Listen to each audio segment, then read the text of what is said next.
Hey everybody, I wanted to make a video about something that I think is well known, but I'm not really sure. This is, please excuse the, the water. Um, so I wanted to make a video about Soylent Green's accidents, and I don't know how well known this truly is, maybe to maybe like older fans and stuff like that, but of course with the, I would say, resurgence, um, the newfound interest in Louisiana sludge metal, uh, I can't help but,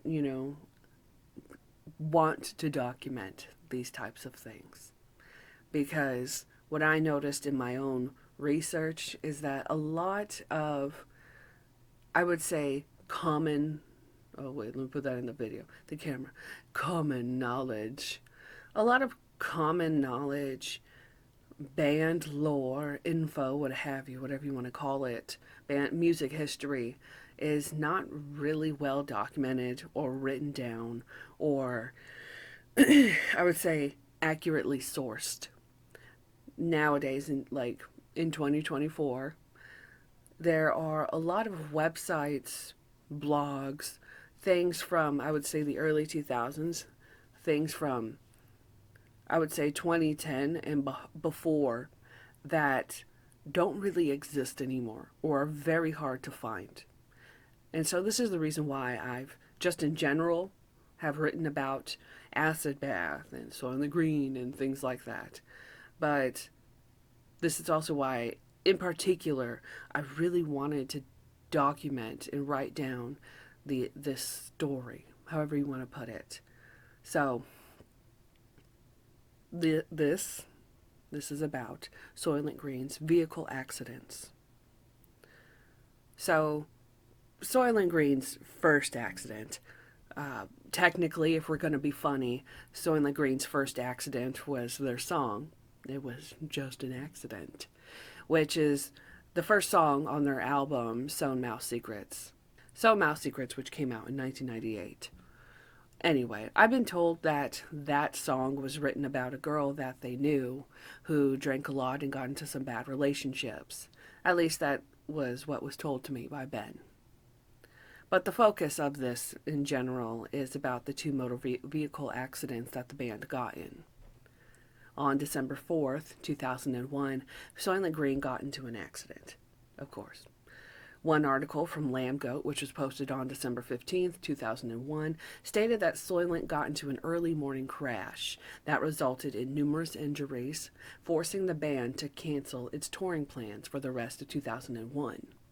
And just as a note, before this accident, the band had already kicked out the second guitarist, Ben Stout.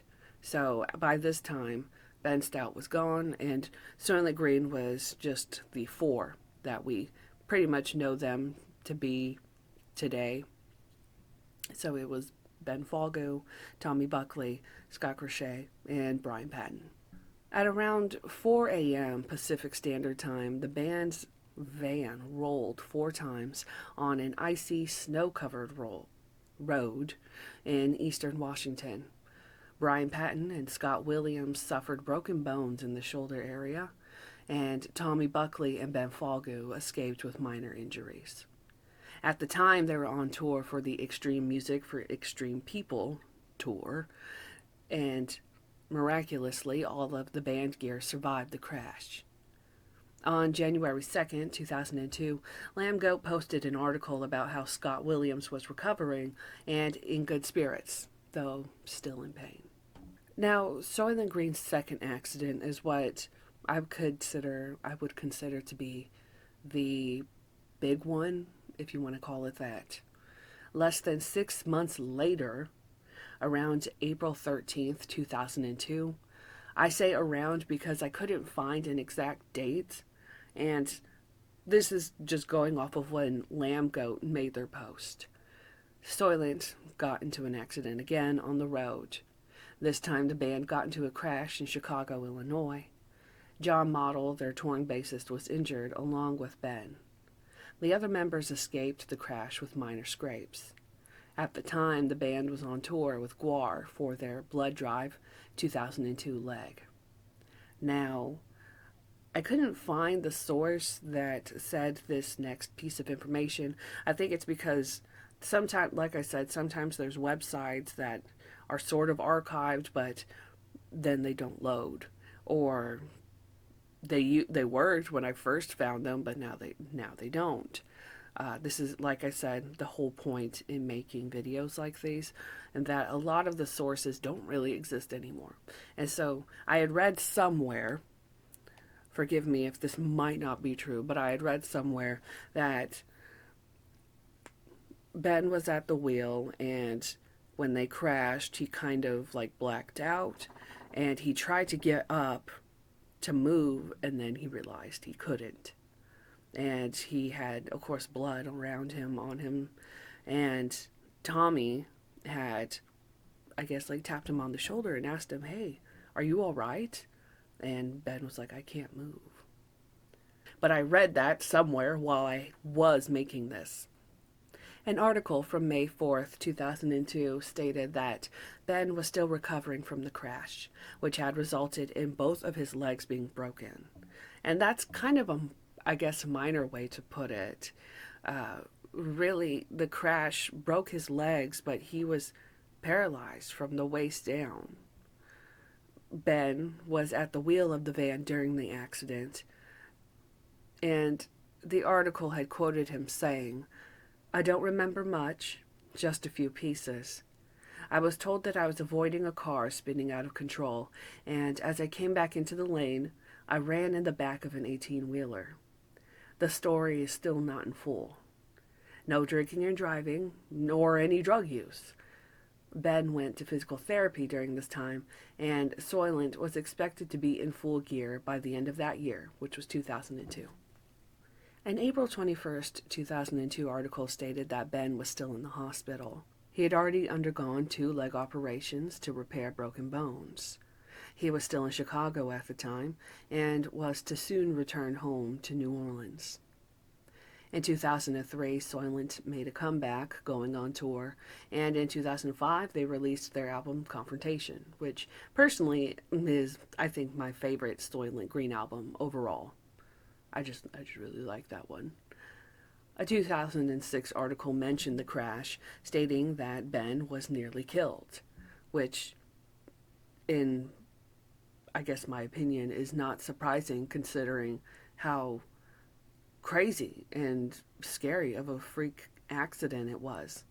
To put it this way, I've heard stories about these types of accidents happening in real life where I live, and people do not live. Accidents like these, people do not make it. And so, this 2006 article stated that he, of course, had to endure numerous surgeries and go through rehabilitation to learn how to walk again. According to some of the people I've talked to in person, Ben was initially told that he may never walk again. He ended up needing a skin graft on his foot, the donor site being from his torso. I don't know what his pain management or physical therapy was like. I can only imagine that it was incredibly tough and frustrating. There's a part of me that wonders if such an accident could lead to being thrown opioids constantly. I wonder if being wheelchair bound was more painful than having to learn how to walk again. From a therapy point of view, I can't help but wonder what the process was like. I wonder what it felt like to be told you're never going to walk again. Did that frighten him? Did it make him mad? I wonder, did he truly expect to walk again? Or did he figure that, it was at least worth trying? These are just some of the questions I have. It's quite hard to get into contact with anybody from Soilent Green, and the last time I got to talk to Ben in person, he told me he didn't really do interviews anymore. He's not really, I guess, into doing interviews now, which I understand. Especially if somebody wants to ask you about like a traumatic thing in your life, probably wouldn't want to talk about it. In a 2014 interview, Ben recalled of that time from after the accident, saying, "It was just bad luck. It was all timing and stuff like that. But the only thing you can do is persevere and move forward and do all you can." When I was in the hospital, I remember I was in a wheelchair for like a year. And I was going to this hospital in New Orleans. And I didn't have any money. So it was kind of like a hospital for people with low funds. I remember being next to people and seeing some of the situations they were in. I kept thinking, both my legs are broken. I tore my heel. But this guy, his face was sewn up or something and he couldn't talk. He had to write everything down on paper. And some dude was there who got shot in the hip, and his whole hip fractured and broke up in little pieces. When you're in those situations, you start to see a lot. There will be people thinking, "Oh, pity me. I'm in this situation." But I was like, look at this shit these other people are dealing with. I need to get through this and I just need to sort it out. I had a lot of good friends and my family was really close and helpful. So that was a beneficial thing too. Years later, in 2017 or so, Ben broke his legs again when touring with Goat Whore. The ramp door to a trailer came down on his head, threw him back, and the door landed on his leg and foot. Initially, the door was supposed to have a hydraulic system, but the mechanics to it failed, causing the injury. Of course, he had to go to the hospital for treatment, but because of the prior accidents, he didn't. Oops. But because of the prior accident, he didn't need to have rods put in his legs because he already had some in there. Nowadays, in my personal opinion, you can't even tell what Ben has been through. It's amazing how strong of a person he is, and not just physically, but mentally. The mental fortitude one must have to go through, what he's gone through, is incredible. At least to me, I believe it is. In the very least, I'm so glad that he and the others are still around today. And I really doubt that he would ever see this, but Ben, if you ever see this, I just want you to know that I'm very proud of you.